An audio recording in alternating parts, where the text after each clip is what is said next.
Hi guys, welcome to another review. My name is Nathan Florocker and this is the Product Village. If you are new to the Product Village, basically here what we do is we review cinematography and photography gears. And once in a while we get our hands mixed in something else. But today we're going to be having another review, and this time it's on the Zoom PodTrak P4. It's actually supposed to be a recorder for podcasters.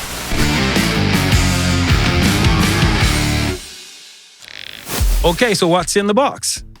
Basically what you have is the Zoom P4 itself and the manual. Nothing more, no power cable, no USB-C cable. I think the only point of note really in the instruction manual is this yellow note here, and it basically says warning when using the AC adapter. Basically what they're trying to say is if you're going to use an AC adapter, that's an adapter that uses power. If you're going to use an AC adapter with the Zoom P4, make sure it is recommended by Zoom. If you use any other AC adapter, it could burn and anything could happen to you. I guess that's all this is about.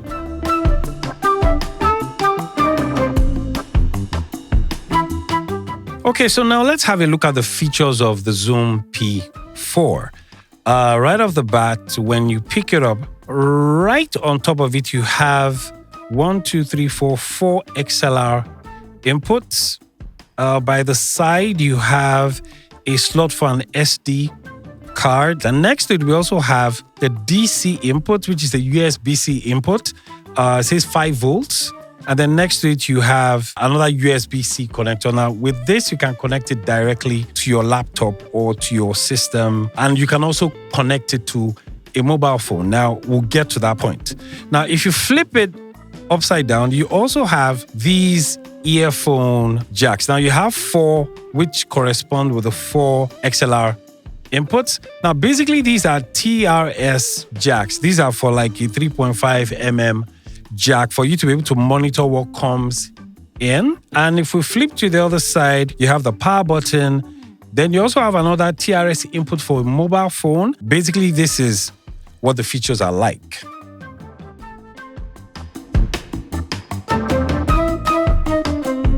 All right, let's talk about the controls of the Zoom P4.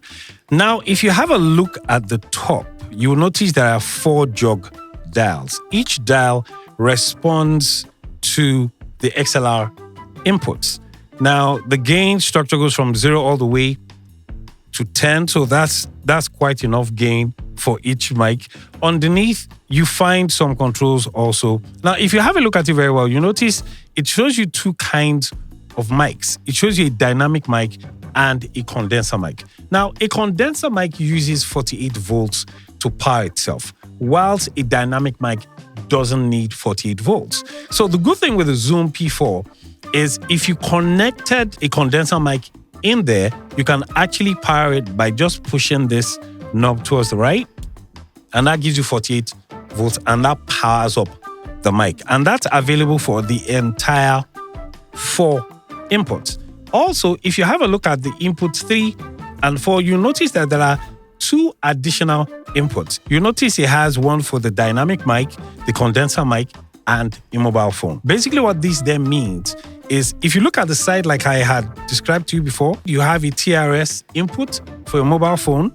Once you connect that, this is where you control it from. So you move this setting from here, you move this all the way 1, 2, 3. Now you can use the jog dial to control what the mobile phone is bringing in terms of audio. It's either that or you use this as an audio interface. The good thing with the Zoom P4 is the fact that it has the capacity to work as an audio interface on your laptop or your desktop. But the snag is the moment you convert this to an audio interface on your laptop or desktop, you lose 2 channels and you can only use 2 inputs from Zoom. Now, if you look right underneath that, you'll notice you have 1, 2, 3, 4 mute buttons. Now, basically, each one corresponds to the input of the Zoom P4. So if you connected a mic here and you wanted to mute the volume, all you needed to do was to click on this and you mute it. And I'm sure you'll be asking yourself, why can't I just reduce the volume? Well, let's say you're having a podcast and you have about 2 or 3 or 4 people and you don't want to drop the gain of your guest. You can just click on the mute button and it saves you the stress of having to wonder, okay, what gain structure was the volume in the first place? And that is available for the entire 4 channels. Underneath that, you notice you have this 1, 2, 3, 4 red dots. Now, basically what these 4 do, they act as the sound pad. Now, with the sound pad, there are inbuilt effects in the Zoom that you can use as your sound pad. You basically just have to run through the menu and find out which one works for you. And if you prefer to have your own sound effects, maybe you want to have a clap or you want to have a signature tune when you're running your podcast, you can actually take out the SD card and place the effects in there. And once you connect it back to the Zoom P4, you can then assign the effects you want to the pad. Underneath that, you have a volume knob. On the right-hand side, you find a screen. Now, on that screen is where you have access to majority of the menus on the Zoom P4. Also, if you have a look underneath, you have the menu button, you have sort of like dials by the side, and then you have the enter button. Now, basically how that works is this. If you click on the menu, if we start from the top, you have files. Now, basically, this is where you see all the files that you have recorded. The sound pad, this is where you find the effects. Now, to get into the sound pad, you click on this record looking button, but it doubles as the enter. So if you click on that, you see it gives you access to the 4 sound pads. So this is where you can assign your sound effect or your sound bite in there. If you click on the menu one more time, it goes back to the main menu. Now, if we scroll down, you have mic settings. Now, when you click on this, you have basically 2 settings. You have the low cut and you have the limiter. Now, for the low cut, basically what you do, if you click on that, you can enable the low cut for each channel. Now, what does the low cut do? It basically cuts out the low, frequencies that you probably may not need whilst you're recording. If you scroll down, you have the limiter. Now, what the limiter does is it sort of amplifies the gain of each channel, and you have the capacity to add the limiter to each of the channels or remove it from all of the channels. Right now, I have mine set for all the channels. When I tried recording without the limiter, the volume was pretty low, but I could gain it up from here. The advantage of having the limiter is that you can add a little more gain to your microphone. If we go to the next setting, it says file transfer. You come to this setting when you want to transfer the recordings from the P4 to your system. We also have the settings. Now, if you click on the settings, it gives you this USB minus, the USB mix minus.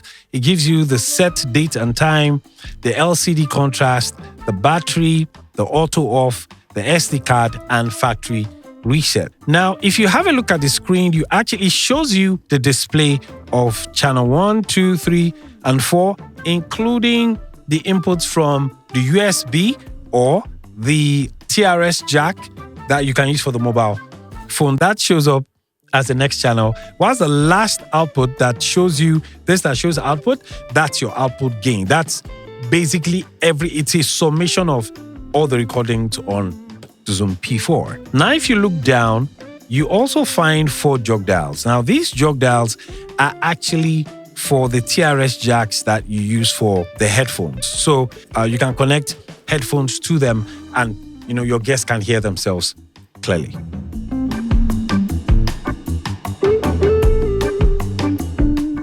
There are basically 2 ways you can power the Zoom P4. It's either use AA batteries like I'm using right now. I have 2 Energizer AA batteries, alkaline batteries in there. But I also have the P4 connected to my power bank. Now I'm using the DC input, which is USB-C. The advantage of having a battery in there whilst you are using a power bank is that whenever you power up the Zoom P4, I realize if there are no batteries in there and you're only using a power bank, once it comes on, you always have to reset the date and time. So if you don't want to go through the hassle of constantly resetting the date and time, I would advise you always have some batteries at the back, and it saves you. And not just that, it also saves your settings. So it's advisable you have batteries at every point in time behind. Now, with that being said, if you notice, because I'm using the power bank, on the display, it doesn't show that I'm using batteries. Should I decide to remove the power bank, the batteries will kick into effect. Now watch this. Now I have removed the power bank. Now, if you look at it, now you can see it's indicating that there's a battery in there. But once I connect the power bank again, it cuts off from the battery and goes into using the power bank. That's pretty smart.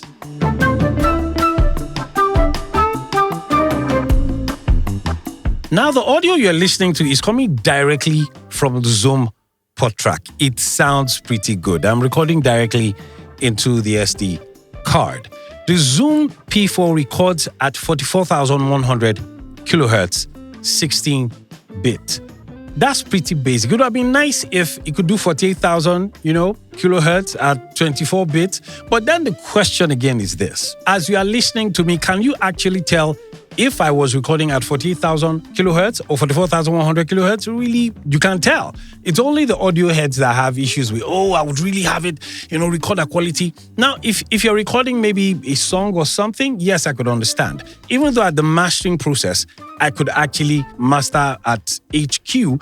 But truth be told is, for what this thing does, I think this is just fine. Now, the question I should be asking me is, how much does the Zoom PodTrak P4 go for? As at today that I'm making this review, the Zoom podcast goes for $135. Yep. Now, for something at that price, $135, I mean, you shouldn't be asking to build a mansion, out of some little building. For what it does, I think it does a fantastic job. And at $135, that's pretty good.